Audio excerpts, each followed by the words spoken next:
الحمد لله رب العالمين نحمده ونستعينه ونستغفره ونؤمن به ونتوكل عليه ونعوذ بالله من شرور أنفسنا ومن سيئات أعمالنا من يهده الله فلا مضل له ومن يضلله فلا هادي له وأشهد أن لا إله إلا الله وحده لا شريك له وأشهد أن محمدا عبده ورسوله أما بعد فإن خير الحديث كتاب الله وخير الهدي هدي محمد صلى الله عليه وسلم وشر الأمور محدثاتها وكل محدثة بدعة وكل بدعة ضلالة وكل ضلالة في النار فقد قال الله تعالى في القرآن المجيد أعوذ بالله من الشيطان الرجيم بسم الله الرحمن الرحيم إنهم فتية آمنوا بربهم وزدناهم هدى وربطنا على قلوبهم إذ قاموا فقالوا ربنا رب السماوات والأرض لن ندعو من دونه إلها لقد قلنا إذا شططا فقال نبينا صلى الله عليه وسلم الخلوة خير من جليس السوء والجليس الصالح خير من الخلوة رواه أبو داود. எல்லா புகழும் இப்பிரபஞ்சத்தை எல்லாம் படைத்து பரிபாலித்துக் கொண்டிருக்கக்கூடிய வல்ல இரட்சகனான அல்லாஹு ஜல்ல ஷானஹு தஆலாவுக்கே உரித்தாகுக. அவனின் அன்பும் அருளும் சாந்தியும் சமாதானமும் இவ்வுலகத்திற்கு அருள் கொடையாக அனுப்பப்பட்ட நபி முஹம்மது ஸல்லல்லாஹு அலைஹி வஸல்லம் அவர்கள் மீதும் அவர்களை பின்பற்றிய உத்தம சத்திய சஹாபாக்கள், தாபிஈன்கள், தபஉ தாபிஈன்கள், ஷுஹதாக்கள், இறைநேசர்கள், குறிப்பாக அல்லாஹ்வுடைய மார்க்கத்தை இந்த உலகெங்கிலும் பின்பற்றிக் கொண்டிருக்கக்கூடிய எல்லோரின் மீதும் அல்லாஹுவின் அருளும் சாந்தியும் என்றென்றும் நிலவட்டுமாக. கண்ணியத்திற்குரிய எல்லாம் அல்ல அல்லாஹுவின் நல்லடியார்களே, அருமை பெரியோர்களே, இன்றைய உலகம் ஒரு ஆபாசமான உலகம், கேளிக்கையான உலகம், கலாச்சார சீர்கேடுகட்ட ஒரு உலகம், தனி மனித ஒழுக்கமும் சமூக ஒழுக்கத்திற்கும் இந்த உலகில் எங்குமே இடமில்லை என்று சொல்லக்கூடிய அளவுக்கு உலகின் எல்லா துறைகளிலும் ஒழுக்கக்கேடுகளும் ஆபாசங்களும் அனாச்சாரங்களும் நிரம்பி இருக்கக்கூடிய ஒரு உலகத்தை நோக்கித்தான் நாம் இன்று வாழ்ந்து கொண்டிருக்கின்றோம். இதில் நம்மில் ஒவ்வொருவரும் நம்மை எப்படி கட்டுப்படுத்துவது, நம்மை எப்படி தூய்மையான ஒழுக்கமுள்ள பாவம் செய்யாத ஒரு நல்ல இறையச்சமுள்ள அடியானாக நான் எப்படி என்னை ஆக்கிக் கொள்ள முடியும் என்ற எதிர்பார்ப்பும் பல நேரங்களிலே இது போன்ற சிந்தனைகளும் கவலைகளும் நம்மை அறியாமலே நம்மை மிகைத்திருக்கக்கூடிய ஒரு உண்மையை நாம் ஒத்துக்கொண்டுதான் ஆக வேண்டும். இது நம்மளுடைய வாழ்க்கையில் ஒவ்வொருவருடைய தனிப்பட்ட வாழ்க்கையில் இருக்கக்கூடிய ஒரு சூழல். அதே நேரத்தில் இளைஞர்கள், வாலிபர்கள், பருவ வயதை அடைந்த ஆணும் பெண்ணும் இன்று தன்னுடைய தனித்துவமான இளமை வாழ்க்கையில் எந்த அளவுக்கு சீரழிந்து கொண்டிருக்கின்றார்கள் என்பதை நாம் விலாவேரியாக சொல்ல தேவையில்லை. இது போன்ற சீர்கேடுகளும் ஒழுக்கக்கேடுகளும் நம்மை சூழ்ந்து அதிகமாக நம்மை ஆதிக்கம் செலுத்திக் கொண்டிருக்கக்கூடிய இந்த தருணத்தில் நம்முடைய சிந்தனைகள், நம்முடைய இரவுகள், நம்முடைய பகல்கள், நாம் வேலை செய்கின்ற நிலைப்பாடுகளில் இருக்கக்கூடிய சூழல்கள், இப்படி எல்லா துறைகளிலும் நம்மை இந்த சீரழிவு கலாச்சாரம் தாக்கிக் கொண்டிருக்கின்றது, அடிமைப்படுத்திக் கொண்டிருக்கின்றது என்பதுதான் உண்மை. இந்த சீரழிவிலிருந்து இது போன்ற அனாச்சாரமான சுற்றுப்புற சூழலில் இருந்து, ஆபாசமான ஒழுக்கக்கேடான இந்த சிந்தனையின் ஆதிக்கத்திலிருந்து நாம் நம்மை எப்படி விடுவித்துக் கொள்ள வேண்டும், இஸ்லாம் அதை எப்படி நமக்கு வழிகாட்டுகின்றது என்பதை நானும் நீங்களும் இன்றைய கலாச்சார சீர்கெட்ட இந்த உலகத்திலே அவசியம் கடைபிடிக்க வேண்டிய ஒரு செயல்பாடுகளாகும். எங்கே நாம் தவறிழைக்கின்றோம், எங்கே நம்மிடத்தில் தவறுகளும் பலகீனங்களும் அதிகமாக நடைபெறுகின்றது என்று பார்த்தால் 3 சந்தர்ப்பங்களிலே நாம் தவறிழைத்துக் கொண்டிருக்கின்றோம். 3 சூழ்நிலைகளிலேதான் நாம் பல்வேறுபட்ட பலகீனங்களுக்கும் தவறுகளுக்கும் வழிகேட்டுக்கும் பாவத்திற்கும் குற்றத்திற்கும் ஆளாகின்றோம். இந்த 3 சூழ்நிலைகளிலே நாம் கவனமாக இருப்போம் என்று சொன்னால் நிச்சயமாக அல்லாஹுக்கு விருப்பமான, ஏன் அல்லாஹுக்கு நெருக்கமான, அல்லாஹ் விரும்புகின்ற ஒரு அடியானாக நாம் நம்முடைய வாழ்க்கையை இன்ஷா அல்லாஹ் அமைத்துக் கொள்ள முடியும்.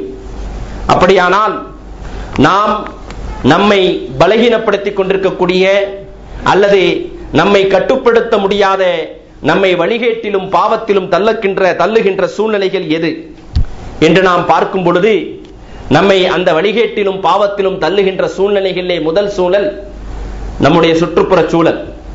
நாம் வாழ்ந்து கொண்டிருக்கக்கூடிய மாஹோல், நாம் எந்த வீட்டிலும், எந்த சமூகத்திலும், எந்த நாட்டிலும், எந்த கலாச்சாரத்திலும், எந்த பண்பாட்டிலும் நாம் வாழ்ந்து கொண்டிருக்கின்றோமோ, இதனால் நாம் பல நேரங்களிலே வழிகெடுக்கப்பட்டிருக்கின்றோம், தவறான பாதையை தேர்ந்தெடுக்கக்கூடிய சூழ்நிலைக்கு தள்ளப்பட்டிருக்கின்றோம். அதனால்தான் நபிகள் நாயகம் ஸல்லல்லாஹு அலைஹி வஸல்லம் அவர்கள் ஒரு மனிதனுடைய சுற்றுப்புற சூழல், அவன் நெருக்கமாக யாரோடு வாழ்ந்து கொண்டிருக்கின்றானோ அந்த நெருக்கமான அந்த சூழல் மிகவும் தூய்மையானதாகவும் இறையச்சமுடையவதாகவும் ஒழுக்கமுடையவதாகவும் நல்ல சிந்தனை கொண்ட ஒரு சூழலாகவும் மனிதன் வாழ வேண்டும் என்பதை நபிகள் நாயகம் ஸல்லல்லாஹு அலைஹி வஸல்லம் அவர்கள் நமக்கு தெளிவாகவே வழிகாட்டி இருக்கின்றார்கள். அதனால் தான் ரசூலுல்லாஹி ஸல்லல்லாஹு அலைஹி வஸல்லம் அவர்கள் சொன்னார்கள், ஒரு மனிதனுடைய சீர்திருத்தம் என்பது அது வாலிப பருவத்தில் ஏற்படக்கூடியதல்ல. ஒரு மனிதனுடைய சீர்திருத்தம் என்பது அவனுடைய குழந்தை பருவத்திலிருந்தே அது உருவாக்கப்பட்டிருக்க வேண்டும். அவனுடைய வளர்ப்பு சூழல், அவன் வாழ்ந்த வளர்ப்பு, அவனுடைய குடும்ப சூழல், அவனை பெற்றெடுத்து வளர்த்து கொண்டிருக்கக்கூடிய பெற்றோர்களுடைய நிலைப்பாடுகள், வீட்டின் சூழல், நாட்டின் சூழல், மஹல்லாக்களின் சூழல், பள்ளிக்கூடத்தின் சூழல், இப்படி எல்லா சூழ்நிலைகளிலும் ஒரு குழந்தை பருவத்தை அடைகின்ற ஒரு மனிதன் அந்த குழந்தை பச்சிலம் பருவத்திலே இருக்கும் பொழுதே அந்த சூழ்நிலை, அவனை சூழ்ந்து இருக்கக்கூடிய அந்த சுற்றுப்புற சூழல் இறையச்சத்தோடும் ஒழுக்கத்தோடும் நேர்மையோடும் நல்ல பண்பாட்டோடும் அந்த சூழல் அமையும் பொழுது நிச்சயமாக அதிலிருந்து வளர்ந்து வருகின்ற ஒரு குழந்தை அது என்னதான் வாலிப பருவத்திலே அடைந்தாலும் மற்ற எல்லா விதமான காலகட்டங்களிலும் அவன் சிறந்த மனிதனாக விளங்க முடியும். இதை நபிகள் நாயகம் ஸல்லல்லாஹு அலைஹி வஸல்லம் அவர்கள் சொல்கின்றார்கள், குல்லு மௌலூதின் யூலது அலல் ஃபித்ரா வல் வாலிதாஹு அபவாஹு யுமஜ்ஜிசானி யுஹவ்விதானி. தாயின் கருவறையிலிருந்து வெளியேறுகின்ற ஒவ்வொரு குழந்தையும் அல்லாஹுவை ஏற்றுக்கொண்டு அல்லாஹுக்கு கட்டுப்பட்ட நிலையிலே இயற்கையான ஒரு இஸ்லாமிய அடிப்படையிலே தான் இந்த பூமியிலே ஒரு குழந்தை பிறக்கின்றது. ஆனால் அவர்களை வளர்க்கின்ற, அவர்களை பெற்றெடுக்கின்ற அந்த தாய் தந்தையர்கள், அந்த பெற்றோர்கள் தான் அவர்களை ஒரு யூதனாகவும் கிறிஸ்தவனாகவும் மாற்றிவிடுகின்றார்கள் என்று நபிகள் நாயகம் ஸல்லல்லாஹு அலைஹி வஸல்லம் அவர்கள் சொல்கின்றார்கள். ஆக அந்த குழந்தை பருவத்திலிருந்தே ஒரு மனிதனுடைய சிந்தனை, ஒரு மனிதனுடைய ஆளுமை, அவனுடைய சிந்தனை ஓட்டங்கள், அவனுடைய செயல்பாடுகள், அவனுடைய எண்ண அலைகள், அவனுடைய பழக்க வழக்கங்கள், அவனுடைய சுவாபங்கள், அவன் அணுக வேண்டிய முறைகள், அவன் சிந்திக்க வேண்டிய சிந்தனைகள், இவைகளையெல்லாம் சிறுபிராயத்திலிருந்தே ஒரு குழந்தைக்கு வழங்கப்பட வேண்டும் என்பது இஸ்லாம் முதன்மையாக வைக்கின்ற ஒரு கருத்து.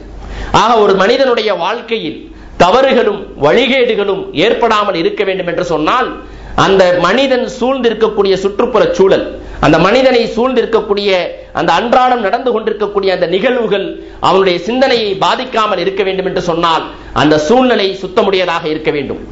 நபிகள் நாயகம் ஸல்லல்லாஹு அலைஹி வஸல்லம் அவர்கள் மக்கமா நகரத்திலே இந்த இஸ்லாம் என்ற இந்த தூய்மையான இந்த இறை கொள்கையை மக்கள் மன்றத்திலே எடுத்து பிரச்சாரம் செய்யக்கூடிய நேரத்தில் இந்த இஸ்லாத்தை நிராகரித்த அந்த காபிர்கள், அந்த குஃபார்கள், அந்த முஷ்ரிக்கீன்கள் சொகுசாகும் சுகபோகமான வாழ்க்கையிலும் கேளிக்கையான வாழ்க்கையிலும் அந்த உலகத்தின் ஆசாபாசங்களை கண்டு மயங்கி மூழ்கி அதிலே ஊறி திளைத்துக் கொண்டிருக்கக்கூடிய அந்த மக்களை பார்த்து இந்த ஈமான் கொண்ட மக்கள், அல்லாஹுவை ஈமான் கொண்டிருக்கக்கூடிய இந்த முஸ்லிம்கள் அடியார்கள் வழிகட்டு விடக்கூடாது, அந்த மோசமான சூழ்நிலைகளை கண்டு, அந்த சுற்றுப்புற சூழலை கண்டு இவர்கள் வழிகட்டு விடக்கூடாது என்பதற்காக அல்லாஹு ஜல்லஷானஹு தஆலா நபிகள் நாயகம் ஸல்லல்லாஹு அலைஹி வஸல்லம் அவர்களுக்கு ஒரு வசனத்தை இறக்கி எச்சரிக்கின்றான். நபியே, வலா தமுத்தன்ன ஐனைக இலா மமத்தஅனா பிஹி அஸ்வாஜம் மின்ஹும் ஸஹரத்தல் ஹயாத்தித் துன்யா.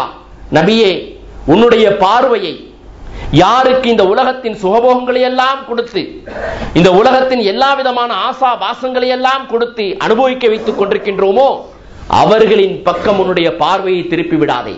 ரசூலுல்லாஹி ஸல்லல்லாஹு அலைஹி வஸல்லம் அவர்களுக்கு அல்லாஹ் ஜல்லஷானஹு தஆலா இடுகின்ற கட்டளை இது.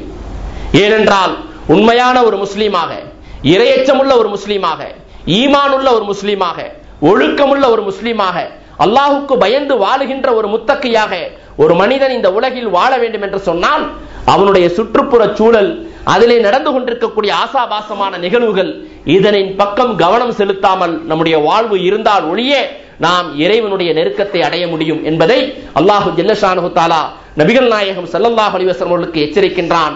ஒரு மனிதன் எங்கே வழிகெடுவான், எங்கே சறுக்கி விழுவான், எங்கே தவறுகள் செய்வான் என்று சொல்லும் பொழுது அவன் சூழ்ந்திருக்கக்கூடிய அந்த சூழல், அவனை சூழ்ந்திருக்கக்கூடிய அந்த மாஹோல், இந்த மாஹோலிலே சீர்கெட்ட, ஒழுக்க கெட்ட, ஆபாசமான, வழிகேடான, கலாச்சார சீரழிவான பல்வேறுபட்ட தவறுகளும் குற்றங்களும் நடந்து கொண்டிருக்கக்கூடிய இந்த அவலமான இந்த உலகத்தின் பக்கம் நம்முடைய பார்வையை எப்பொழுது நாம் திருப்பாமல் இருக்கின்றோமோ அப்பொழுதுதான் நாம் இறையச்சம் உள்ள, ஒழுக்கமுள்ள ஒரு முஸ்லீமாக நம்மை நாம் அமைத்துக் கொள்ள முடியும் என்பதை இந்த வசனம் நமக்கு சுட்டிக்காட்டுகின்றது. எப்படி சொல்கின்றான்? வலா தமுத்தன்ன ஐனைக இலா மமத்தஅனா அஸ்வாஜம் மின்ஹும் ஸஹரத்தல் ஹயாத்தித் துன்யா. நபியே, இந்த உலகத்திற்கு, இந்த உலகத்திலே யாருக்கெல்லாம் இந்த உலகத்தின் சுகபோகங்களை எல்லாம் கொடுத்து நாம் அனுபவிக்க வைத்துக் கொண்டிருக்கின்றோமோ, கண்டதே கோலம் கொண்டதே காட்சி என்று அனைத்தையும் அடைந்து இழந்து சீரழிந்து சின்னாபின்னமாகிக் கொண்டிருக்கின்றதோ இந்த உலகம், யாரையெல்லாம் சீரழித்துக் கொண்டிருக்கின்றதோ அது போன்ற மக்களின் பக்கம் உன்னுடைய பார்வையை நீ திருப்பி விடாதே, அதன் பக்கம் உன்னுடைய கவனத்தை திருப்பி விடாதே. சொல்லிவிட்டு அல்லாஹ் சொல்கின்றான், லினஃப்தினன்னஹும் ஃபீஹி, நிச்சயமாக இந்த உலகத்தின் சுகபோகங்களை கொண்டு நாம் அவர்களை சோதித்துக் கொண்டே இருப்போம், அவர்களை நாம் சோதித்துக் கொண்டே இருப்போம். அவர்கள் ஆடட்டும், பாடட்டும், அழியட்டும், சீரழியட்டும், ஒழுக்கக்கேட்டிலே செல்லட்டும், அனைத்தையும் இந்த உலகத்தில் எதையெல்லாம் அவர்கள் செய்து கொண்டிருக்கட்டும், ஆனால் அதன் பக்கம் உன்னுடைய பார்வையை திருப்பி விடாதே. சற்று இந்த வசனத்தை வைத்து நாம் இப்பொழுது சிந்தித்து பார்ப்போம். நம்முடைய நேரம், நம்முடைய பார்வை, நம்முடைய இரவு, நம்முடைய பகல், நம்முடைய இளமை, நம்முடைய வீட்டில் இருக்கக்கூடிய நேரங்களிலே எத்தனை நேரங்கள் இது போன்ற ஆபாசமான சீரழிவின் பக்கம் நம்முடைய கவனங்கள் திருப்பப்பட்டுக் கொண்டிருக்கிறது. டிவிக்கு முன்னாலும் சரி, சீரியலுக்கு முன்னாலும் சரி, மொபைலிலே இருந்தாலும் சரி, இன்டர்நெட்டிலே இருந்தாலும் சரி, ப்ரௌசிங் சென்டர்ல இருந்தாலும் சரி, நம்முடைய சிந்தனை ஓட்டங்களை அதிகமாக ஆக்கிரமித்துக் கொண்டிருக்கக்கூடிய நிகழ்வுகள் எது? இந்த உலகத்தை ஆட்டி படைத்துக் கொண்டிருக்கக்கூடிய ஆபாசமான சீரழிவான இந்த கலாச்சாரம், இதிலே யாரும் தப்பித்து விட முடியாது என்று சொல்லக்கூடிய அளவுக்கு வாழ்க்கையின் எல்லா துறைகளும் அது ஆழமாக ஊடுருவிப்பதை நாம் பார்க்கின்றோம். ஆக ஒரு மனிதன் தவறு செய்யாமல் வாழ வேண்டும் என்று சொன்னால், ஒரு மனிதன் இறையச்சம் உள்ளவனாக வாழ வேண்டும் என்று சொன்னால், ஒரு முஸ்லிம் அல்லாஹுக்கு நெருக்கமான விருப்பமான ஒரு வாழ்க்கையை வாழ வேண்டும் என்று சொன்னால் அவனை சூழ்ந்திருக்கக்கூடிய அந்த மோசமான சுற்றுப்புற சூழலிலிருந்து தன்னை தவிர்த்துக் கொள்ள வேண்டும். இந்த எச்சரிக்கையை 1400 வருடங்களுக்கு முன்னால் நபி ஸல்லல்லாஹு அலைஹி வஸல்லம் அவர்களுக்கும் அவர்களை ஏற்றுக்கொண்ட சத்திய சஹாபாக்களுக்கும் அல்லாஹ் எச்சரிக்கின்றான். நபியே, நீனும் உன்னுடைய தோழரும் மக்கத்து முஷ்ரிக்கீன்கள் ஆட்டம் பாட்டம் களியாட்டத்திலும் ஆபாசமான உலகத்திலே மூழ்கி இருக்கின்றார்களே, அவர்களின் பக்கம் உன்னுடைய பார்வை திரும்பி விட வேண்டாம். இதையெல்லாம் சொல்லிட்டு அல்லாஹ் சொல்கின்றான், வரிஸுகு ரப்பிக கைரும் வ அபகா, உனக்கு வாழ்வாதார தேவைகளை வழங்கிக் கொண்டிருப்பதை அல்லாஹ்வுடைய ரப்பிடத்திலே மிகச்சிறந்த மிக நிலையான உணவு உனக்கு காத்துக் கொண்டிருக்கிறது மறுமையிலே. இந்த உலகம்தான் கதி என்று நீ இருந்து விடாதே, இந்த உலகத்தில் மனம் போன போக்கிலே வாழ்ந்து விடாதே. உன்னுடைய லட்சியத்திற்கு, உன்னுடைய ஈமானுக்கு, உன்னுடைய அக்கைதாவிற்கு ஒத்துப்போன ஒரு சூழலை உருவாக்கிக்கொள். அதற்கு நேரெதிரான ஒரு சூழ்நிலையின் பக்கம் நீ கண்டிப்பாக உன்னுடைய கவனத்தை திருப்பி விடாதே. ஏனென்றால் வரிஸுகு ரப்பிக கைரும் வ அபகா, உன்னுடைய இறைவனின் தரப்பிலே உனக்கு சிறந்த நிலையான ஒரு ரிஸ்க் காத்துக் கொண்டிருக்கிறது என்று அல்லாஹ் அந்த மறுமையை நினைவூட்டுகின்றான். அதை சொல்லிவிட்டு அதற்கடுத்து அல்லாஹ் கட்டளையிடுகின்றான், வஅம்முர் அஹ்லக பிஸ்ஸலாத். இந்த சீரழிவு கலாச்சாரத்தில் நானும் நம்முடைய குடும்பமும் நம்மை சார்ந்திருக்கக்கூடிய சகோதரர்களும் சீரழிந்து கொண்டிருக்கக்கூடிய இந்த நிலையை பார்த்து அல்லாஹ் கட்டளையிடுகின்றான், நபியே, இந்த ஆபாசமான உலகத்தின் பக்கம் உன்னுடைய கவனத்தை திருப்பி விடாதே. வஅம்முர் அஹ்லக பிஸ்ஸலாத், உன்னுடைய குடும்பத்தினரை தொழுகைக்காக கட்டளையிடு. வஸ்தபிர் அலைஹா, இந்த லட்சியத்தில் உறுதியாக இரு. லா நஸ்அலுக ரிஸ்கன் நஹ்னு நர்சுகுக், உன்னிடத்தில் நான் எந்த உணவையும் கேட்கவில்லை, நான் தான் உங்களுக்கு உணவளிக்கின்றோம். நல்ல முடிவு, நல்ல விடுதலை, நல்ல தீர்வு இறையச்சமுடையவர்களுக்கு தான் என்று அல்லாஹ் இந்த வசனத்தை முடிக்கின்றான். ஆக அன்பு சகோதரர்களே, நானும் நீங்களும் மனிதகுலமும் வழிகேட்டையும் தவறிலும் பாவத்திலும் குற்றத்திலும் பலகீனத்திலும் அதிகமாக தள்ளப்படுகின்ற முதல் காரணம் எதுவென்று சொன்னால் நம்மை சூழ்ந்திருக்கக்கூடிய சுற்றுப்புற சூழல்.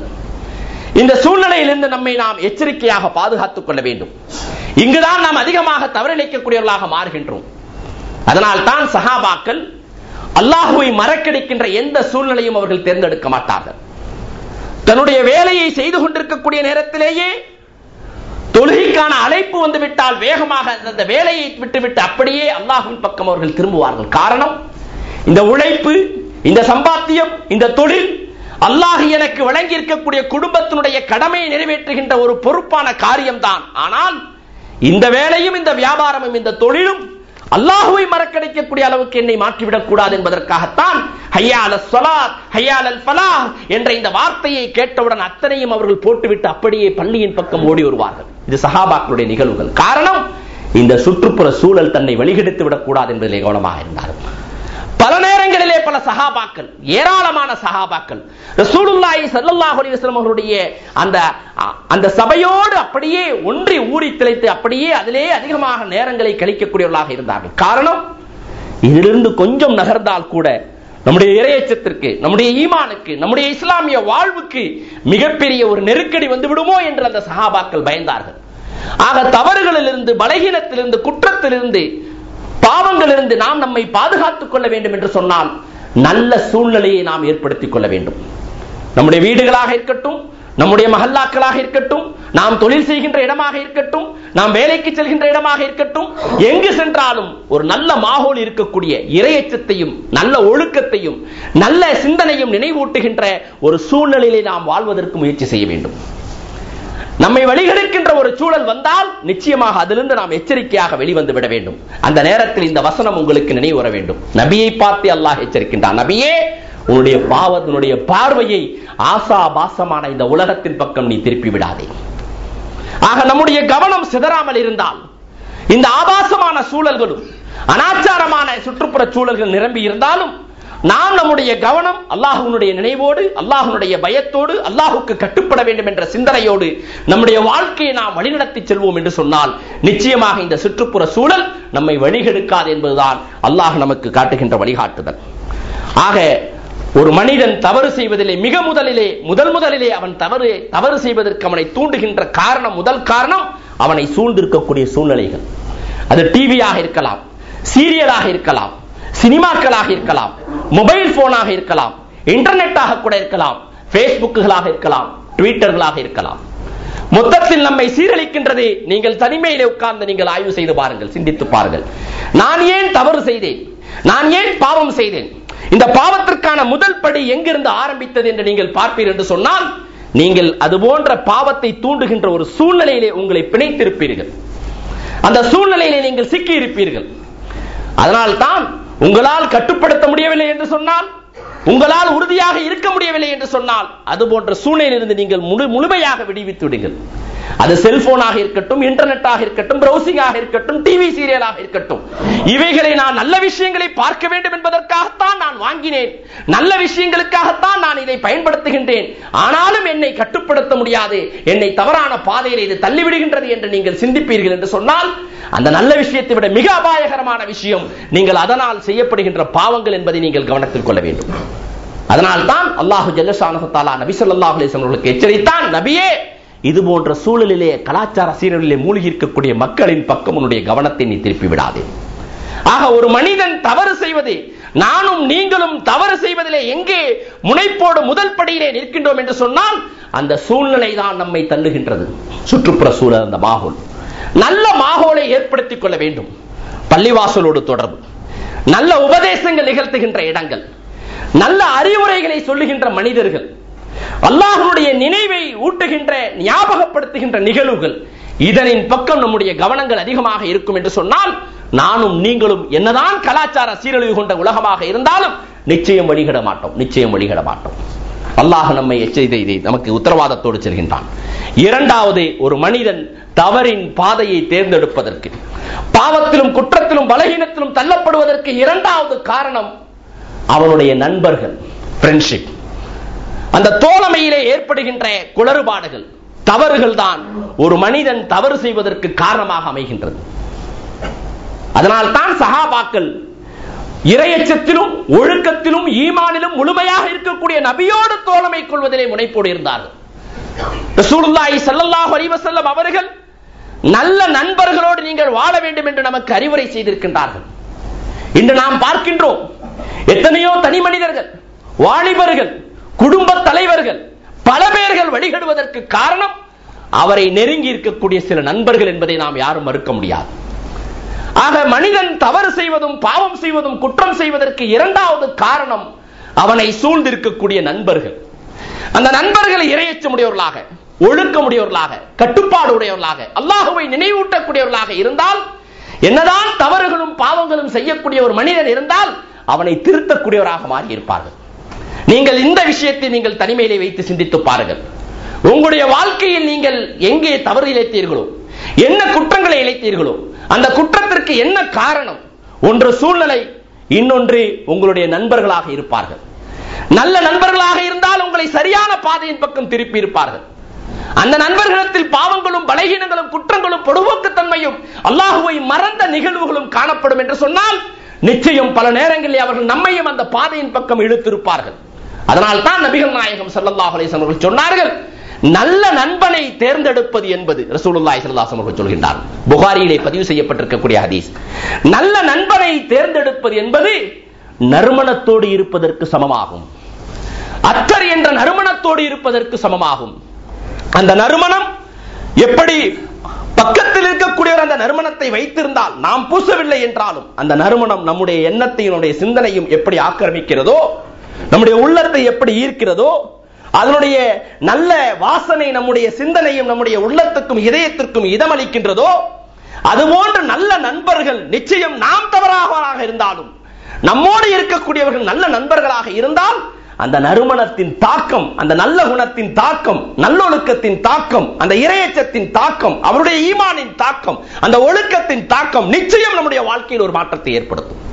அதனால் தான் ரசூலுல்லாஹி ஸல்லல்லாஹு அலைஹி வஸல்லம் சொன்னார்கள், ஒரு மனிதன் நல்ல நண்பனை தேர்ந்தெடுப்பது என்பது நறுமணத்திற்கு சமமானது என்று சொன்னார்கள். கெட்ட நண்பனை தேர்ந்தெடுப்பது, ரசூலுல்லாஹி ஸல்லல்லாஹு அலைஹி வஸல்லம் அவர்கள் கெட்ட நண்பனோடு வாழ்வது என்பது கொல்லனுக்கு சமமானது என்று சொன்னார். கொல்லுப்பற்றையிலே இரும்பையும் கத்தியையும் இரும்பு பொருட்களையும் தயாரிப்பதற்காக, அந்த இரும்பை பதப்படுத்துவதற்காக மெருகூட்டி சூடேற்றி அதை மிகவும் மிதமிதப்பான அந்த வெப்பத்திற்கு, உயர்ந்த வெப்பத்திற்கு கொண்டு செல்வதற்கு எப்படி அந்த கொல்லன் அந்த கொல்லுப்பற்றையிலே உட்கார்ந்து கொண்டு அந்த சூடை ஏற்றிக்கொண்டே இருப்பானோ, அங்கே செல்கின்ற எல்லோருக்கும் அந்த சூட்டினுடைய புகை, அந்த தூசி, அந்த காற்று, அந்த துர்நாற்றம், அங்கே இருக்கக்கூடிய அந்த மாசு, இவைகளெல்லாம் எப்படி அங்கே அதிலே சம்பந்தப்படாத ஒரு மனிதன் அங்கே சென்றால் எப்படி அவனுடைய உடலையும் அந்த சிந்தனையும் அந்த எண்ணத்தையும் ஆக்கிரமித்து உடல் முழுவதும் கொல்லுப்பற்றிலே இவன் இருந்ததை போன்று இவனுடைய உடலத்திலும் உடலிலும் மாசுபட்டு விடுமோ, அதுபோன்று கெட்ட நண்பர்களை நாம் வைத்திருப்போம் என்று சொன்னால் நிச்சயமாக அந்த கெட்ட மனிதனுடைய சிந்தனைகள், நடை உடை பாவனைகள், பழக்க வழக்கங்கள், அவனுடைய பாதைகள், என்னதான் அந்த பையன் என்னுடைய நண்பர், அவன் தண்ணி அடிப்பான், ஆனா அவன்கிட்ட அந்த மாதிரி விஷயங்களை நான் தலையிட மாட்டேன், ஆனா அவன் எனக்கு ஃப்ரெண்ட் என்று சொன்னால் நிச்சயமாக ஏதாவது ஒரு விதத்திலே நாம் அந்த பாதையை தேர்ந்தெடுத்து விடுவோம். ஆக ஒரு மனிதன் தவறு செய்வதற்குரிய இரண்டாவது சூழ்நிலை அவனோடு இருக்கக்கூடிய நண்பர்கள் என்பதை இஸ்லாம் நமக்கு தெளிவாக எச்சரிக்கிறது. அதனால் தான் ரசூலுல்லாஹி ஸல்லல்லாஹு அலைஹி வஸல்லம் அவர்கள் சொல்கின்ற ஒரு ஹதீஸ் அபூதாவுதிலே பதிவு செய்யப்பட்டிருக்கிறது, அல் ஹல்வத்து கைரும் மின் ஜலீஸிஸ் ஸூ, தீமையான நண்பனை விட தனிமையே மிகச் சிறந்தது. ரசூலுல்லாஹி ஸல்லல்லாஹு அலைஹி வஸல்லம் சொல்கின்றார், தீமையான நண்பனை விட தனிமையே மிகச் சிறந்தது. வல் ஜலீஸுஸ் ஸாலிஹு கைரும் மின் ஹல்வா, தனிமையை விட நல்ல நண்பன் சிறந்தவன் என்று ரசூலுல்லாஹி ஸல்லல்லாஹு அலைஹி வஸல்லம் அவர்கள் சொல்கின்றார். தீமையான மனிதனை விட தனிமையே மிகச் சிறந்தது. ஒரு தீமையான பாவங்களும் பலகீனங்களும் குற்றங்களும் தவறுகளும் அல்லாஹ்வை மறந்து செயல்பட்டுக் கொண்டிருக்கக்கூடிய ஒரு நண்பனோடு மனிதனோடு நாம் இருப்பதை விட தனிமையே மிகச் சிறந்தது. அதுதான் யூசுப் அலைஹிஸ்ஸலாம் அவர்கள் தேர்ந்தெடுத்தார்கள். யூசுப் அலைஹிஸ்ஸலாமுடைய மாளிகையில் அந்த மன்னனின் மனைவி தவறான காரியத்தின் பக்கம் அழைக்கக்கூடிய நேரத்தில் இவ்வளவு பிரம்மாண்டமான எல்லா சொகுசுகளும் எல்லா விதமான சுதந்திரம் வழங்கப்பட்ட மிக டாம்பீகமான அந்த வாழ்க்கையை விட எனக்கு சிறை வாழ்க்கை சிறந்தது என்ற அந்த சிறையை அவர்கள் தேர்ந்தெடுத்ததற்கு காரணம், எங்கே இந்த சொகுசும் இந்த வழிகேடும் இந்த ஆபாசமும் இந்த சுதந்திரமான இந்த மாளிகையினுடைய ஆடம்பரமான வாழ்வு என்னுடைய ஈமானையும் இறையச்சத்தையும் அடகு வைக்கக்கூடிய நிலைக்கு தள்ளிவிடுமோ என்று அவர்கள் பயந்துதான் அந்த சூழ்நிலையை விட்டு மாறினார்கள். அந்த நண்பனை விட்டும், அந்த மாதிரியான தோழர்கள் அது போன்ற தவறுகளை தூண்டுகின்ற அந்த பெண்களை விட்டும் நான் பாதுகாக்கப்பட வேண்டும் என்று அவர்கள் சிறை வாழ்க்கையை தேர்ந்தெடுத்த சூரத்துல் யூசுப் என்ற 11வது அத்தியாயத்தில் அல்லாஹ் படம் பிடித்து காட்டுகின்றான். ஆக இதைத்தான் ரசூலுல்லாஹி ஸல்லல்லாஹு அலைஹி வஸல்லம் அவர்கள் சொல்கின்றார்கள், மோசமான நண்பனை விட தனிமை மிகச் சிறந்தது, தனிமையை விட நல்ல நண்பன் சிறந்தது என்று ரசூலுல்லாஹி ஸல்லல்லாஹு அலைஹி வஸல்லம் சொல்கின்றார். ஆக நாம் தவறுகளிலிருந்து பாதுகாப்பு பெற வேண்டும் என்று சொன்னால் இன்றிலிருந்து நாம் ஒரு முடிவெடுக்க வேண்டும். இந்த சூழ்நிலைகள் நம்மை மாற்றிவிடாமல் இருப்பதற்கு நல்ல சூழ்நிலைகளை நாம் ஏற்படுத்திக் கொள்ள வேண்டும். புத்தகங்களை வாசிக்க வேண்டும், திருக்குர்ஆனோடு தொடர்பு ஏற்படுத்த வேண்டும், அமைதியான நேரங்களில் திக்ர் செய்ய வேண்டும், பாவங்களையும் தவறுகளையும் தூண்டக்கூடிய நேரத்தில் அதிகமாக அல்லாஹ்வை நினைவூட்டுகின்ற நல்ல நண்பர்களையோ அல்லது நல்ல சம்பவங்களையோ அல்ல நல்ல சூழ்நிலைகளையோ நாம் உருவாக்கிக் கொள்ள வேண்டும். இரண்டாவது, நாம் நண்பர்களை தேர்ந்தெடுப்பதில் கவனமாக இருக்க வேண்டும். இன்றிலிருந்து நாம் ஒரு முடிவெடுக்க வேண்டும். என்னுடைய ஈமானையும் என்னுடைய அகலாக்கையும் என்னுடைய இறையச்சத்தையும் நம்மோடு சூழ்ந்திருக்கக்கூடிய நண்பர்கள் வெளியெடுத்து விடக் கூடாது. ஆக நம்முடைய ஈமானையும் நம்முடைய அகலாக்கையும் நம்முடைய இறையச்சத்தையும் மேம்படுத்தக்கூடிய அளவுக்கு, வளர்க்கக்கூடிய அளவுக்கு, முன்னேற்றத்தின் பாதையில் வழிநடத்தக்கூடிய அளவுக்கு நல்ல நண்பர்களை நாம் உருவாக்கிக் கொள்ள வேண்டும். அப்பொழுதுதான் இந்த தவறுகளிலிருந்து நாம் பாதுகாப்பு பெற முடியும். இது இரண்டாவது காரணம். மூன்றாவது காரணம், நானும் நீங்களும் பாவங்களிலும் தவறுகளிலும் பலகீனங்களும் அதிகமாக தள்ளப்படுவதற்கு மூன்றாவது மிக முக்கியமான காரணம் தனிமை என்ற மிக முக்கியமான காரணம். தனிமையில் தான் மனிதன் அதிகமாக தவறு செய்கின்றான். மனிதன் ஒரு சமூக விலங்கு, அவன் தனித்து வாழ்ந்து விட முடியாது. அப்படி தனித்து அவன் வாழ்வதற்கு விடப்பட்டால் நிச்சயம் அவன் மனிதனாக வாழ முடியாது, மிருகத்தை போன்றுதான் அவன் வாழ்வான். மற்ற உயிர்கள் எல்லாம் தனித்து சுதந்திரமாக வாழ முடியும், எங்கு வேணாலும் எப்படி வேணாலும் எப்பொழுது வேணாலும் எதை வேண்டாலும் செய்து கொள்ளலாம். ஆனால் மனிதன் ஒரு கட்டுக்கோப்பான சமூக விலங்கு. இந்த சமூகத்திலே அவன் பின்னி பிணையப்பட்டு இருக்கக்கூடிய நேரத்தில் தான் அவன் தவறு செய்யாத ஒரு இறையச்சம் உள்ள மனிதனாக மாற முடியும். பாருங்கள், தாயின் கருவறையிலே ஒரு சின்ன இந்திரிய துளியாக இருந்து ஒரு ததை கட்டியாக இரத்த கட்டியாக ஒரு மனிதனாக நாம் உருவெடுக்கக்கூடிய நேரத்தில் அந்த தனிமை அறையிலும் கூட ஒரு அரவணைப்போடு ஒரு பாதுகாப்போடு இந்த மனிதன் வாழ வேண்டும் என்பதற்காக ஒரு தாயின் அரவணைப்போடு அந்த குழந்தையை வளர்த்து வருகின்றான் 9 மாதம். அதற்கடுத்து கருத்தரித்தது பிரசவமாகி வெளியே வரக்கூடிய நேரத்தில் தாயும் தந்தையினுடைய அரவணைப்பில் அவன் வளர்க்கப்படுவதற்கு அல்லாஹ் விடுகின்றான். அதை ஒரு பொறுப்பு, ஒரு அமானிதம் என்று அந்த பெற்றோர்களுக்கு கட்டளையிடுகின்றான். காரணம், இந்த பூமியில் கால் வைக்கின்ற எந்த மனிதனும் ஒரு தனி மனிதனாக வாழ்ந்துவிடக் கூடாது, அவன் தாண்டோண்டித்தனமாக வாழ்ந்துவிடக் கூடாது. பிறப்பதற்கு முன்னால் தந்தையை இழந்து, பிறந்த சில நாட்களிலே தாயை இழந்து அனாதையாக இருக்கக்கூடியவர்கள் அவர்கள் அனாதையாக விட்டுவிடப்படக்கூடாது. காரணம், அவர்களை பராமரிக்கக்கூடியவர்களுக்கு நானும் அந்த அனாதையை பராமரிக்கக்கூடியவர்களும் சொர்க்கத்தில் இப்படி இருப்போம் என்று ரசூலுல்லாஹி ஸல்லல்லாஹு அலைஹி வஸல்லம் அவர்கள் அந்த அனாதையை தனித்து வாழ்வதற்கு விடாமல் அவனை ஒரு சமூகத்தோடு கட்டுக்கோப்போடு ஒரு அரவணைப்போடு ஒரு பாதுகாப்போடு ஒரு நல்ல வளர்ப்போடு வளர்க்கப்பட வேண்டும் என்பதற்காகத்தான் சொர்க்கத்திற்கு உத்தரவாதம் கொடுக்கின்றார்கள். பெற்றெடுத்த தாயும் இல்லை, பெற்றெடுத்த தந்தையும் இல்லாத ஒரு அனாதை அவன் தனி மனிதனாக வாழ்ந்துவிடக் கூடாது, அவன் எங்கோ சென்று விடுவான், பாதை மாறி சென்று விடுவான் என்பதற்காக இஸ்லாம் இப்படிப்பட்ட ஒரு ஏற்பாட்டை செய்கின்றது. பிறகு அவன் வளர்ந்து வாழ்கின்றான், வாலிபனாக ஆகின்றான், படிக்கின்றான், தன்னுடைய சுய தேவையை பூர்த்தி செய்யக்கூடிய அளவுக்கு நல்ல சிந்தனையோட்டத்தோடு இளைஞனாக மாறுகின்றான். அந்த இளமை பருவத்தில் அவனுக்கு எதை தேவை, அங்கேயும் அவன் தனிமையாகிவிடக் கூடாது என்பதற்காக ஒரு நல்ல பெண்ணை பார்த்து, அது பெண்ணாக இருந்தால் ஒரு நல்ல ஆணை பார்த்து உடனடியாக திருமணத்தை முடிக்க வேண்டும் என்று இஸ்லாம் சொல்கின்றது.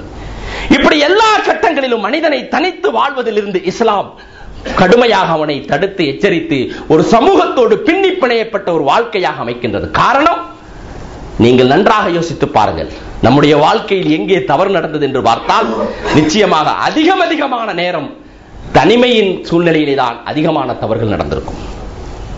தனிமை என்ற இது மிகப்பெரிய அபாயகரமான ஒரு நிகழ்வு. தனித்து இருக்கும் பொழுதுதான் ஷைத்தான் ஒரு நல்ல அடியானை கூட வழிகெடுப்பதற்கு ஆயத்தமாகி விடுவான். ரசூலுல்லாஹி ஸல்லல்லாஹு அலைஹி வஸல்லம் சொன்னார்கள், இய்யாக்குமுல் ஹுல்வா, தனித்து இருப்பதை கொண்டு நீங்கள் எச்சரிக்கையாக இருங்கள், கவனமாக இருங்கள். தனிமையை நீங்கள் தவிர்த்து விடுங்கள். ஏனென்றால் இந்த தனிமை எந்த அளவுக்கு அபாயகரமானது என்று சொன்னால், தனித்து பயணம் செய்கின்ற ஒரு ஆட்டை ஒரு ஓநாய் கடித்து தின்று விடுமோ என்று நான் பயப்படுகின்றேன் என்று சொன்னார். தனித்து இருக்கின்ற ஒரு அடியானை ஷைத்தான் சீரழித்து நாசப்படுத்தி விடுவானோ என்று ரசூலுல்லாஹி ஸல்லல்லாஹு அலைஹி வஸல்லம் அவர்கள் ஓநாய்க்கும் ஆட்டுக்கும் ஓமானமாக அந்த தனிமையை ரசூலுல்லாஹி ஸல்லல்லாஹு அலைஹி வஸல்லம் அவர்கள் நமக்கு எச்சரித்திருக்கின்றார். ஆக நாம் நீங்களும் தவறு செய்கின்ற மிக முக்கியமான மூன்றாவது சந்தர்ப்பம் எதுவென்று சொன்னால், தனிமை என்ற அந்த இண்டிவிஜுவல் லைஃப். சில நேரங்களிலே அது டிவி பார்ப்பதாக இருக்கட்டும், நிச்சயம் தவறு செய்யக்கூடிய நேரத்தில் ஆட்டோமேட்டிக்காக அந்த தவறு நம்மை எங்கே கொண்டு தள்ளும்? தனிமையில் கொண்டு தள்ளிவிடும். ஒருவன் காதலிக்கக்கூடியதாக இருக்கட்டும், அல்லது செல்போனிலே வேறு தவறான ஒரு நபரிடத்தில் பேசக்கூடியதாக இருக்கட்டும், அல்லது தொலைக்காட்சியிலும் இன்டர்நெட்டிலும் நாம் தவறான விஷயங்களை பார்க்கக்கூடியதாக இருக்கட்டும், நம்மை அந்த சூழ்நிலைக்கு தள்ளுவதற்கு முன்னால் நம்மை தனிமைப்படுத்துவதை அந்த சிந்தனை, அந்த ஷைத்தான் ஆட்டோமேட்டிக்காக நம்மை தள்ளிக்கொண்டு செல்வான். அதனால் தான் வீடுகளிலே இன்டர்நெட் வைத்திருக்கக்கூடிய எல்லோரும் கவனமாக இருக்கக்கூடியது என்னவென்று சொன்னால், உங்களுடைய படுக்கை அறைகளிலோ அல்லது தனிமையாக இருக்கக்கூடிய இடங்களிலே இது போன்ற நிலைகளை நீங்கள் ஏற்படுத்திக் கொள்ளாதீர்கள். அப்படியே நீங்கள் இன்டர்நெட்டையும் ப்ரௌசிங் சென்று நீங்கள் இன்டர்நெட்டை பயன்படுத்தக்கூடியதாக இருந்தால் உங்களுடைய சிஸ்டத்தினுடைய பாஸ்வேர்டு உங்களுடைய குடும்பத்தில் எல்லோருக்கும் தெரிவதை போன்றிருக்க வேண்டும். நீங்கள் ஒன்றை பார்க்கின்றீர்கள் என்று சொன்னால் எல்லாருடைய கண்காணிப்பின் கீழே அது இருக்க வேண்டும். அத்தா பார்க்கிறார், அம்மா பார்க்கிறார், மகன் பார்க்கிறான், அம்மா பார்க்கிறா, பிள்ளை பார்க்கிறா என்ற அந்த கட்டுக்கோப்பான அந்த சமூகத்தில் பிணைக்கப்பட்ட அந்த பார்வை, அந்த சமூக கட்டுக்கோப்பு அவனை தவறிலிருந்து பாதுகாக்கும். அதனால் தான் ரசூலுல்லாஹி ஸல்லல்லாஹு அலைஹி வஸல்லம் அவர்கள் சொன்னார்கள், தனிமையை நீங்கள் தேர்ந்தெடுத்து விடாதீர்கள், அது தனிமை உங்களை வழிகெடுத்து விடும் என்று ரசூலுல்லாஹி ஸல்லல்லாஹு அலைஹி வஸல்லம் அவர்கள் எச்சரித்திருக்கின்றார்கள். இந்த தனிமையிலிருந்து சஹாபாக்கள் எப்பொழுதும் தனிமையை தேர்ந்தெடுத்து விடக் கூடாது என்பதற்காகத்தான் 13 ஆண்டு காலம் ஈமானிய அடிப்படையில், இறையச்சத்தின் அடிப்படையில், இஸ்லாத்தின் அடிப்படையில் புடம் போட்டு உருவாக்கப்பட்ட அந்த 13 ஆண்டு காலம் மக்காவிலே உருவாக்கப்பட்ட அந்த முஹாஜிர்கள் என்ற சஹாபாக்களை ரசூலுல்லாஹி ஸல்லல்லாஹு அலைஹி வஸல்லம் அவர்கள் மதீனாவிலே தனித்து வாழ வைக்கவில்லை. ஒவ்வொரு தோழரோடு பிணைக்கின்றார்கள். அது ஏதோ பொருளாதார ஏற்பாட்டுக்காக அல்ல, ஒரு சமூகத்தோடு அவன் பின்னி பிணையப்பட வேண்டும். தனித்து விடப்பட்டவனாக அந்த சஹாபாக்கள் ஆகிவிடக் கூடாது என்பதற்காகத்தான் முஹாஜிர்களை மதீனத்து அன்சாரிகளோடு ரசூலுல்லாஹி ஸல்லல்லாஹு அலைஹி வஸல்லம் அவர்கள் சகோதரர்களாக பிணைத்ததை நாம் பார்க்க முடிகிறது. ஆக நாம் தனித்து வாழ்வதை எப்பொழுது விரும்புகின்றோமோ, நிச்சயமாக தனிமையான சூழ்நிலையை நாம் எந்த அளவுக்கு அதிகமாக விரும்புகின்றோமோ அங்கேதான் ஷைத்தான் மிக அதிகமாக நம்மை வழிகெடுத்து விடுவான். எனவே அது போன்ற சூழ்நிலையில் நாம் தவிர்த்துக் கொள்வோம் என்று சொன்னால் நிச்சயமாக நம்மிடத்தில் தவறுகள் ஏற்படாது. என்று வாருங்கள், அது வாலிபனாக இருக்கட்டும், வயோதிகனாக இருக்கட்டும், ஆணாக இருக்கட்டும், பெண்ணாக இருக்கட்டும், ஒரு சிறிய குழந்தையாக இருக்கட்டும், சிறிய பையனாக இருக்கட்டும், ஒரு குடும்பத்தின் தலைவனாக இருக்கட்டும், யாராக இருந்தாலும் சரி, சந்தர்ப்பமும் சூழ்நிலையும் அவனுக்கு வாய்க்கப்படக்கூடிய நேரத்தில் தவறிழைக்கக்கூடியவனாக முனைந்து விடுகின்றான். பயணங்களிலே செல்லும் பொழுது, வெளியூர்களுக்கு செல்லும் பொழுது, ட்ரெயினிலே பயணம் செய்யும் பொழுது, விமானத்தில் பயணம் செய்யும் பொழுது, பஸ்ஸிலே பயணம் செய்யும் பொழுது, வாகனத்தில் நாம் பயணித்து செல்லும் பொழுது சற்று நம்முடைய மனசை தூண்டுகின்ற ஆபாசமான தவறான காட்சிகளும் சூழ்நிலைகளும் நம் கண் முன்னால் தென்பட்டால் நம்மோடு 4 நபர்கள் இருக்கும் பொழுது நாம் நம்முடைய பார்வையை திருப்பிக் கொள்வோம். ஆனால் தனித்து நானும் நீங்களும் பயணம் செய்யக்கூடிய நேரத்தில் நிச்சயம் அந்த பார்வை தொடரக்கூடியதை நானும் நீங்களும் அனுபவித்துத்தான் இருப்போம். காரணம், ஷைத்தான் அதைத்தான் மிகப்பெரிய ஆயுதமாக பயன்படுத்துவான். அதனால் தான் அல்லாஹ் ஜல்ல ஷானஹு தஆலா எந்த ஒரு முஸ்லிமும், எந்த ஒரு மனிதனும் தனிமையாக அவன் வாழ்ந்துவிடக் கூடாது, கவனிப்பாரற்றவன் விட்டுவிடக் கூடாது. அவன் ஒரு பொறுப்புள்ள ஒரு சமூக கட்டமைப்போடு அவன் கட்டி எழுப்பப்பட வேண்டும். இன்று சுதந்திரம் என்ற மேலை நாட்டு கலாச்சாரத்தினால் ஃப்ரீடம் என்று தாயும் தந்தையும் சுதந்திரமாக திரிய, பச்சிலம் குழந்தையிலிருந்து பருவ வயதை அடைவதற்கு முன்னாலேயே கருதரிக்கக்கூடிய மிக மோசமான நிகழ்வுகள் மேலை நாடுகளில் நடந்து கொண்டிருக்கின்றது என்று சொன்னால், தாய் ஒரு பக்கம் தனிமையை தேர்ந்தெடுக்கின்றாள், தந்தை ஒரு பக்கம் தனிமையை தேர்ந்தெடுக்கின்றாள், வளர்ந்து வருகின்ற குழந்தை ஒரு பக்கம் தனிமையை தேர்ந்தெடுக்கின்றாள். அங்கே எல்லா சீரழிவுகளும் அரங்கேற்றிக் கொண்டிருப்பதை நாம் பார்க்கின்றோம். ஆக நானும் நீங்களும் அல்லாஹ்வுடைய பயத்தோடு, ஈமானோடு, இறையச்சத்தோடு, இஸ்லாமிய ஒழுக்கத்தோடு வாழ வேண்டும் என்று சொன்னால் நானும் நீங்களும் கடைபிடிக்க வேண்டிய 3வது மிக முக்கியமான விஷயம் தனிமையிலிருந்து தவிர்த்துக் கொள்ள வேண்டும். அப்படி அந்த தனிமை நம்மை வழிகெடுக்கக்கூடியதாக இருந்தால் பிறரோடு பழகி எல்லோரோடும் சேர்ந்து வாழ்கின்ற ஒரு வாழ்க்கையை ஏற்படுத்திக் கொள்ள வேண்டும். ஆனால் அதே தனிமையில் ஷைத்தானின் சூழ்ச்சிகளை முறியடித்து அவன் நம்மை வழிகெடுத்து விடாமல் அல்லாஹ்வுடைய பயத்தோடும் இறையச்சத்தோடும் அந்த தனிமை உயிரோட்டப்படுத்தப்படும் என்று சொன்னால் அது போன்ற தனிமைக்கு அல்லாஹ்விடத்தில் மிகப்பெரிய ஒரு கூலி இருக்கின்றது. அதனால் தான் யூசுப் அலைஹிஸ்ஸலாம் அவர்கள், அந்த யூசுப் அலைஹிஸ்ஸலாம் அந்த எகிப்தின் மன்னனின் மனைவி, அந்த யூசுப் அலைஹிஸ்ஸலாம் அவர்களை தவறின் பக்கம், பாவத்தின் பக்கம், என்னுடைய இச்சைக்கு நீ கட்டுப்பட வேண்டும் என்று அழைத்தது எந்த சந்தர்ப்பத்தில்? எல்லோரும் மாளிகையில் இருக்கும் பொழுது அல்ல. அதை திருக்குர்ஆன் அழகாக படம் பிடித்து காட்டுகின்றது என்ன நடந்தது என்று. அந்த மன்னனின் மனைவி தன்னுடைய இச்சைக்கு கட்டுப்படுவதற்காக ஒரு தனிமையான சூழ்நிலையிலே அவனை அழைத்தாள். அபுவாப், கதவுகளுடைய தாளிட்டை பூட்டினால், கதவை இழுத்து மூடினாள். அந்த தனிமையை ஏற்படுத்திய பிறகு யாரும் நம்மை கண்காணிக்கவில்லை, நாம் சுதந்திரமாக ஆகிவிட்டோம், யாருடைய பார்வையிலிருந்து நாம் எல்லோருடைய பார்வையிலிருந்து தப்பித்து விட்டோம். கதவை தாளிட்டால், வாரும் என்னுடைய இச்சைக்கு கட்டுப்படும் என்று சொன்னால், இந்த தனிமைதான் ஒரு தனி மனித வாழ்க்கையில் மிக அபாயகரமான ஒரு நிகழ்வை ஏற்படுத்திவிடும் என்பதை யூசுப் அலைஹிஸ்ஸலாம் அவர்கள் தெளிவாக விளங்கியதனால், அந்த யூசுப் அலைஹிஸ்ஸலாமுடைய உள்ளத்திலிருந்தும் நாவிலிருந்தும் இதயத்திலிருந்தும் அந்த வார்த்தை என்ன தெரியுமா? கால யூசுப் அலைஹிஸ்ஸலாம் அவர்கள் சொன்னார், மஅதல்லாஹ் மஅதல்லாஹ், அல்லாஹ் இது போன்ற சூழ்நிலையில் என்னை பாதுகாப்பானாக, இது போன்ற பாவத்திலிருந்து என்னை பாதுகாப்பானாக என்று உடனடியாக அல்லாஹ்வை நினைவு கூறக்கூடிய அளவுக்கு யூசுப் அலைஹிஸ்ஸலாமுடைய அந்த நிகழ்வை அல் குர்ஆன் நமக்கு தெளிவாக படம் பிடித்து காட்டுகின்றது. நானும் நீங்களும் இந்த சமூக சீர்கேடான இந்த காலத்தில், இப்படிப்பட்ட காலத்தில் இறையச்சத்தோடு வாழ்வதிலே பல சிரமங்களும் நெருக்கடிகளும் இருந்தாலும், அடிக்கடி நீங்களும் நானும் இந்த திருக்குர்ஆனுடைய 11வது அத்தியாயமாக இருக்கக்கூடிய சூரத்துல் யூசுஃபை அடிக்கடி எடுத்து ஓத வேண்டும், அடிக்கடி எடுத்து ஓத வேண்டும். குறிப்பாக நீங்கள் தனிமையில் இருக்கும் பொழுது இந்த குர்ஆனுடைய இந்த சூரத்துல் யூசுப் என்ற 11வது அத்தியாயத்தை நீங்கள் புரட்டி பாருங்கள். உண்மையிலேயே அங்கே அல்லாஹ்வுடைய நினைவு நமக்கு வரும். அந்த தனிமையும் இளமையும் அழகும் சந்தர்ப்பமும் சூழ்நிலையும் எல்லாம் வாய்க்கப்பட்டிருந்த அந்த நேரத்தில் அல்லாஹ்வை நான் பயப்படுகின்றேன் என்று சொல்லிக்கொண்டு, காலமாதல்லாஹ், அல்லாஹ்விடத்திலிருந்து இது போன்ற சூழ்நிலையில் நான் பாதுகாப்பு தேடுகின்றேன். இன்னஹு ரப்பி இன்னஹு ரப்பி அஹ்ஸன மஸ்வாய, நிச்சயமாக இறைவன் எனக்கு மிகச்சிறந்த ஒரு இருப்பிடத்தை ஏற்படுத்தி கொடுத்திருக்க, இது போன்ற கீழ்த்தரமான காரியத்தை நான் செய்துவிடக் கூடாது. இன்னல்லாஹ லா யுஸ்லிஹுல் முஸாலிமூன், நிச்சயமாக அல்லாஹ் அநியாயக்காரர்களுக்கு வெற்றி தர மாட்டான், அவர்களை சீராக்க மாட்டான் என்று யூசுப் அலைஹிஸ்ஸலாம் அவர்கள் சொன்ன அந்த செய்தியை 11வது அத்தியாயம் என்ற யூசுஃபினுடைய சூரா யூசுஃபிலே 23வது வசனம் நமக்கு படம் பிடித்து காட்டுகின்றது. ஆக அன்பு சகோதரர்களே, நானும் நீங்களும் இது போன்ற மிகவும் மோசமான இந்த கலாச்சார சீரழிவு கொண்ட இந்த காலகட்டத்தில் இறையச்சத்தோடும் ஒழுக்கத்தோடும் ஈமானோடும் அஹ்லாக்கோடும் இஸ்லாமிய வாழ்க்கையோடும் அல்லாஹ் நம்மை கண்காணித்திருக்கின்றான் என்ற சிந்தனையோடு நாம் வாழ வேண்டும் என்று சொன்னால், முதலில் நம்முடைய சூழ்நிலைகளை சரியாக்க வேண்டும். வீட்டின் சூழ்நிலை, கடையின் சூழ்நிலை, இதுபோன்று நாம் எங்கெல்லாம் செல்கின்றோமோ அங்கே நல்ல சூழ்நிலைகளை நாம் ஏற்படுத்திக் கொள்ள வேண்டும்.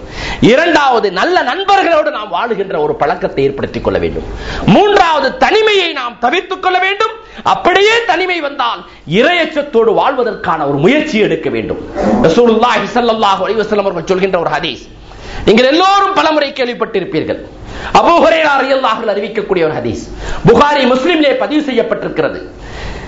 நிழல்களே இல்லாத அந்த மறுமை நாளிலே, சூரியன் தலைக்கு அருகாமையில் இருக்கக்கூடிய அந்த ஹஷருடைய நாளிலே 7 நபர்களுக்கு அல்லாஹ் தன்னுடைய அர்ஷ் என்ற சிம்மாசனத்தின் நிழல்களை தருவான் என்று ரசூலுல்லாஹி ஸல்லல்லாஹு அலைஹி வஸல்லம் அவர்கள் சொல்கின்றார்கள். சபஅத்துன் யுதில்லுஹுமுல்லாஹு ஃபீ தில்லிஹி யௌமின் லா தில்ல லஹு இல்லா தில்லாஹ். அல்லாஹ்வுடைய நிழலை தவிர, அல்லாஹ்வுடைய சிம்மாசனத்தின் நிழலை தவிர வேற எந்த நிழலும் இல்லாத அந்த நாளிலே 7 நபர்களுக்கு அல்லாஹ்வுடைய அர்ஷின் நிழல் கிடைக்கும் என்று சொல்கின்றார்கள் ரசூலுல்லாஹி ஸல்லல்லாஹு அலைஹி வஸல்லம். அந்த 7 நபர்கள் யார்? அல் இமாமுன் ஆதில், நீதிமிக்க தலைவர், நீதிக்காகவும் நியாயத்திற்காகவும் தன்னுடைய வாழ்நாள் முழுவதும் பொறுப்போடு நடந்து கொண்டிருக்கக்கூடிய இமாம் தலைவர்கள். அதை இன்று இல்லாத எட்டாக்கணியாக மாறி இருப்பதை பார்க்கின்றோம். நீதியோடு செயல்படுவது என்பது உயிருக்கு ஆபத்தான ஒரு காரியமாக இன்று மாறிக்கொண்டிருக்கிறது. அதனால் தான் நிழல்களே இல்லாத அந்த ஹஷருடைய மைதானத்தில் இது போன்ற அநீதிகள் சூழ்ந்திருக்கக்கூடிய காலகட்டத்தில் நீதிக்காகவும் நேர்மைக்காகவும் நியாயத்துக்காகவும் போராடுகின்ற ஒரு தலைவருக்கு அல்லாஹ் தன்னுடைய அர்ஷின் நிழலிலே அரவணைத்து வைத்துக் கொள்கின்றான். இரண்டாவது யார் என்று சொன்னால், அல்லாஹ்வுடைய இபாதத்தி ரப்பி, தன்னுடைய ரப்பினுடைய கட்டுப்பாட்டின் கீழே வாழ்ந்து கொண்டிருக்கக்கூடிய ஒரு இளைஞன் என்று ரசூலுல்லாஹி ஸல்லல்லாஹு அலைஹி வஸல்லம் சொன்னார். தன்னுடைய படைத்த ரப்புல் ஆலமீனுடைய கட்டுப்பாட்டின் கீழே வாழ்ந்து கொண்டிருக்கக்கூடிய ஒரு இளைஞனுக்கு நாளை மறுமையிலே அல்லாஹ்வுடைய அர்ஷின் நிழல் கிடைக்கும்.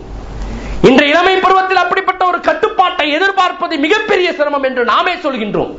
இதெல்லாம் வயசு பருவங்க, இந்த பருவத்திலாம் அதெல்லாம் நீங்க கண்டுக்க கூடாது என்று நானும் நீங்களும் யதார்த்தமாக அதை சொல்லிவிடுகின்றோம்.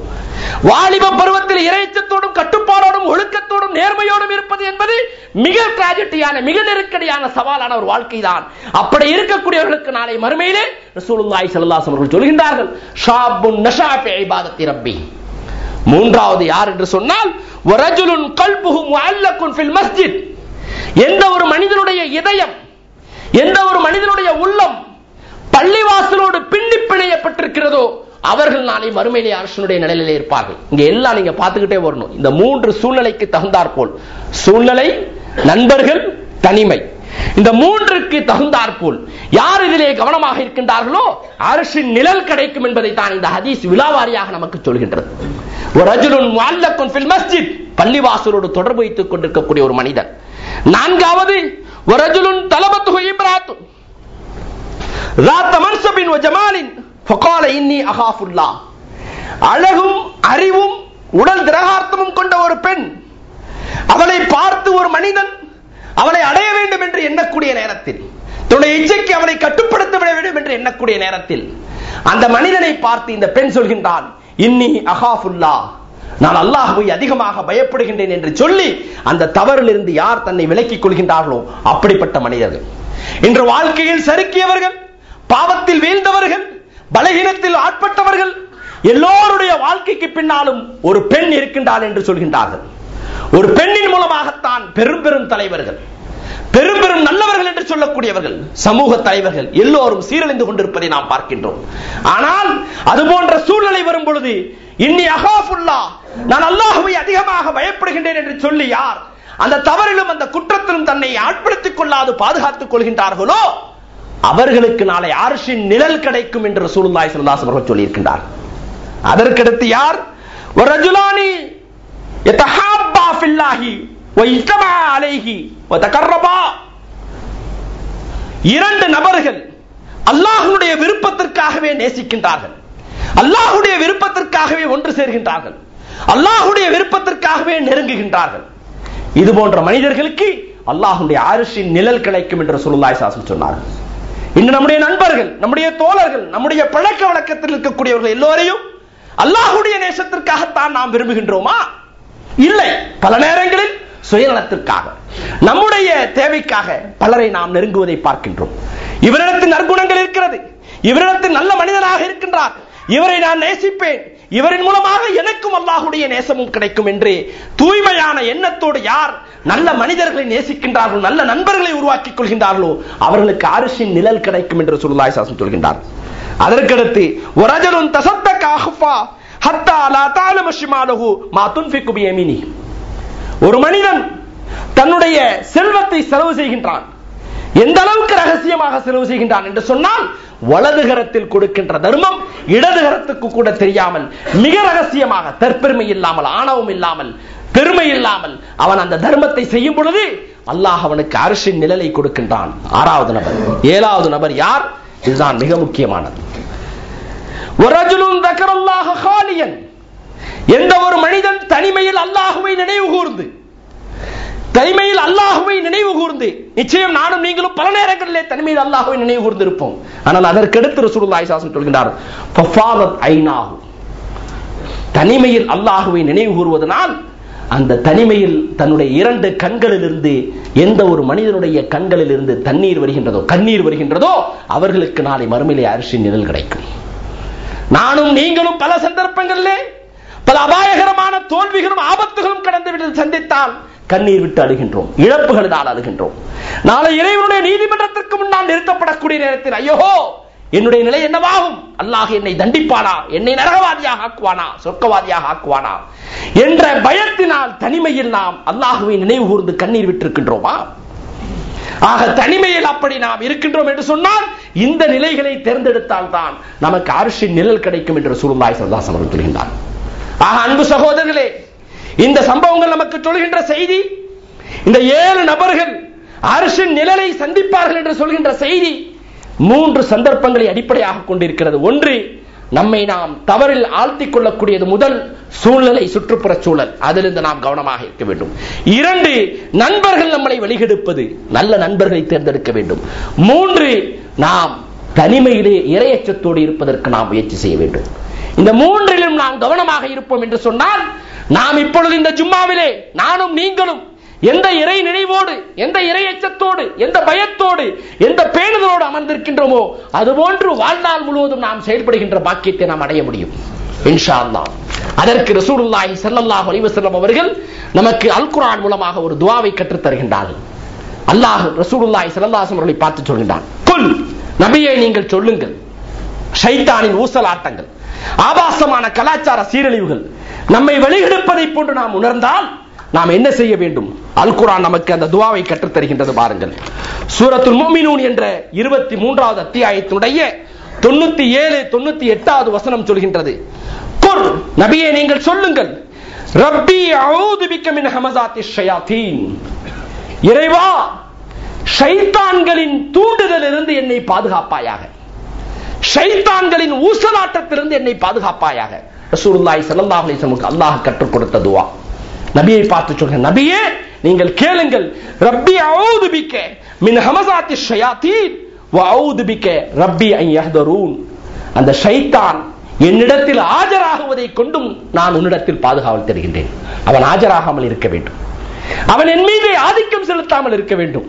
யா அல்லாஹ், அந்த ஷைத்தானின் சூழ்ச்சியிலிருந்து, மூசலாட்டத்தின் தூண்டிலிருந்தும் என்னை நீ பாதுகாப்பாயாக என்று ரசூலுல்லாஹி ஸல்லல்லாஹு அலைஹி வஸல்லம் அவர்கள் மிக அழகான ஒரு துஆவை அல்லாஹ் ரசூல் ஸல்லல்லாஹு அலைஹி வஸல்லம் மூலமாக அல் குர்ஆனை நமக்கு கற்றுத் தருகின்றான். இந்த துஆக்களை அதிகமாக நாம் ஓத வேண்டும். இன்றைய கலாச்சார சீரழிந்து நானும் நீங்களும் பாதுகாப்பு பெற வேண்டும் என்று சொன்னால் ஷைத்தானின் தூண்டுதல்கள் இல்லாத நாம் பாதுகாக்கப்பட வேண்டும். ரசூலுல்லாஹி ஸல்லல்லாஹு அலைஹி வஸல்லம் அவர்கள் தன்னுடைய 2 பேர குழந்தைகள் ஹசன், ஹுசைன், இந்த இருவர்களும் துள்ளி தள்ளாடி துள்ளி விளையாடி கொண்டிருக்கக்கூடிய அந்த விடலை பருவத்தை அடையக்கூடிய நேரத்தில் ரசூலுல்லாஹி ஸல்லல்லாஹு அலைஹி வஸல்லம் அவர்கள் அந்த 2 இளைஞர்களுக்கு ரசூல் ஸல்லல்லாஹு அலைஹி வஸல்லம் அவர்கள் எப்படி துஆ கேட்கின்றார்கள் பாருங்கள். புகாரியிலே பதிவு செய்யப்பட்டிருக்கிறது. இப்னு அப்பாஸ் ரலியல்லாஹு அன்ஹு அறிவிக்கின்றார்கள், உஈதுகுமா பி கலிமாத்தில்லாஹி தாம்மா, இந்த இருவர்களுக்கும் நான் முழுமையான அந்த அல்லாஹ்விடத்தில் நான் பாதுகாவல் தேடுகின்றேன். எப்படி தேடுகின்றேன்? எதை கொண்டு பாதுகாவல் தேடுகின்றேன்? மின் குல்லி ஷைத்தானின் வ ஹாம்மா, ஒவ்வொரு ஷைத்தானின் தீங்கிலிருந்தும், ஒவ்வொரு ஊசலாட்டத்திலிருந்தும் இந்த 2 இளைஞர்களை பாதுகாப்பதற்காக நான் அல்லாஹ்விடத்தில் துஆ கேட்கின்றேன். வ மின் குல்லி ஐனின் லாம்மா, தீமையான பார்வையை செலுத்துவதை கொண்டும் இவர்களுக்காக நான் அல்லாஹ்விடத்தில் துஆ கேட்கின்றேன் என்று ரசூலுல்லாஹி ஸல்லல்லாஹு அலைஹி வஸல்லம் அவர்கள் தனது 2 குழந்தைகளுக்கு, 2 இளைஞர்களுக்கு, அந்த பேரர்களுக்காக செய்த துஆவை பார்க்கும் பொழுது ஒரு தனி மனிதனுடைய வாழ்க்கையில் வழிகேட்டையும் அபாயகரமான சூழ்நிலையும் ஏற்படுத்துவது அல்லாஹ்வுக்கு நேரெதிரான எதிரியாக இருக்கக்கூடிய ஷைத்தான். அந்த ஷைத்தான் நம்முடைய சிந்தனையில், நம்முடைய பார்வையிலும், நம்முடைய இதயத்திலும், இரவிலும் பகலிலும் ஆதிக்கம் செலுத்தாமல் இருப்பதற்கு நாம் இந்த 3 விஷயங்களில் கவனமாக இருக்க வேண்டும். ஒன்று சூழ்நிலை, இன்னொன்று நண்பர்கள், 3 தனிமை. இந்த 3லும் அல்லாஹுவை நினைவு கூறக்கூடிய அளவுக்கு நாம் அமைத்துக் கொள்வோம் என்று சொன்னால் அல்லாஹ் ஜல்லஷானஹு தஆலா இது போன்ற ஆபாசமான கலாச்சார சீரழிவு கொண்ட இந்த உலகத்தில் என்னையும் உங்களையும் நிச்சயம் பாதுகாப்பான். இது அல்லாஹ்வுடைய உத்தரவாதம். அல்லாஹ் ஜல்லஷானஹு தஆலா எல்லா நேரங்களிலும், இரவிலும் பகலிலும், இளமையிலும் முதுமையிலும், எல்லா காலங்களிலும் அல்லாஹ்வுக்கு பயந்த இறையச்சம் உள்ள ஒரு அடியானாக வாழுகின்ற ஒரு வாழ்க்கையை நம் அனைவருக்கும் தந்துருவானாக. வாஹிரு தாவானா அல்ஹம்துலில்லாஹி ரப்பில் ஆலமீன்.